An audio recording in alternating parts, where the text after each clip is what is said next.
கடவுள் ஒரு நாள் கழுதையை படைத்து அதனிடம் சொன்னார், நீ ஒரு கழுதை, காலை முதல் மாலை வரைக்கும் நீ உழைக்க வேண்டும். உன்மேல் சுமைகள் இருக்கும். நீ புல் தான் சாப்பிட வேண்டும். உனக்கு அவ்வளவாக அறிவு இருக்காது. நீ 50 வருடங்களுக்கு வாழ்வாய். அதற்கு கழுதை சொன்னது, நான் கழுதையாக இருக்கிறேன், ஆனா 50 வருடம் ரொம்ப அதிகம், எனக்கு 20 வருடம் போதும் என்றது.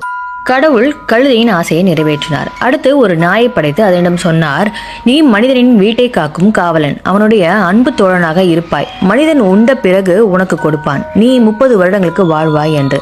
அதற்கு நாய் கூறியது, கடவுளே, 30 வருஷம் ரொம்ப அதிகம், எனக்கு 15 வருஷம் போதும். கடவுள் நாயின் ஆசையை நிறைவேற்றினார். அடுத்து கடவுள் குரங்கை படைத்து அதனிடம் சொன்னார், நீ ஒரு குரங்கு, மரத்திற்கு மரம் தாவ வேண்டும். ஒரு வித்தைகள் காட்டி மற்றவர்களுக்கு மகிழ வைப்பாய். நீ 20 வருடங்களுக்கு வாழ்வாய் என்று. அதற்கு குரங்கு கூறியது, 20 வருஷம் ரொம்ப அதிகம், 10 வருஷம் போதும் என்றது. கடவுளும் குரங்கின் ஆசையை நிறைவேற்றினார்.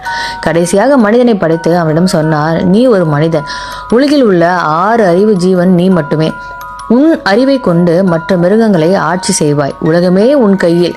நீ 20 வருடங்களுக்கு வாழ்வாய் என்று. அதுக்கு மனிதன் கூறினான், 20 வருடம் ரொம்ப குறைவு. கழுதை வேண்டாம் என்ற 30 வருடங்களையும், நாய் வேண்டாம் என்ற 15 வருடங்களையும், குரங்கு வேண்டாம் என்ற 10 வருடங்களையும் எனக்கு கொடுத்துவிடு. கடவுள் மனிதனின் ஆசையை நிறைவேற்றினான். அன்று முதல் மனிதன் முதல் 20 வருடங்களை ஜாலியாக வாழ்கிறான். மனிதனாக கல்யாணம் செய்து கொண்டு அடுத்த 30 வருடங்களை கழுதை போல் எல்லா சுமைகளை தாங்கிக் கொண்டு அல்லும் பகலும் உழைக்கிறான். குழந்தைகள் வளர்ந்த பிறகு அடுத்த 15 வருடங்களுக்கு அவன் வீட்டின் நாயாக இருந்து அனைவரையும் பாதுகாத்துக் கொள்கிறான். மிச்சம் மீறி உள்ளதை சாப்பிடுகிறான். வயதாகி ரிட்டையர்ட் ஆன பிறகு குரங்கு போல 10 வருடங்களுக்கு மகன் வீட்டிலிருந்து மகள் வீட்டிற்கும், மகள் வீட்டிலிருந்து மகன் வீட்டிற்கும் தாவி தன் பேர குழந்தைகளை வித்தைகளை காட்டி மகிழ்வித்து மரணிக்கிறான்.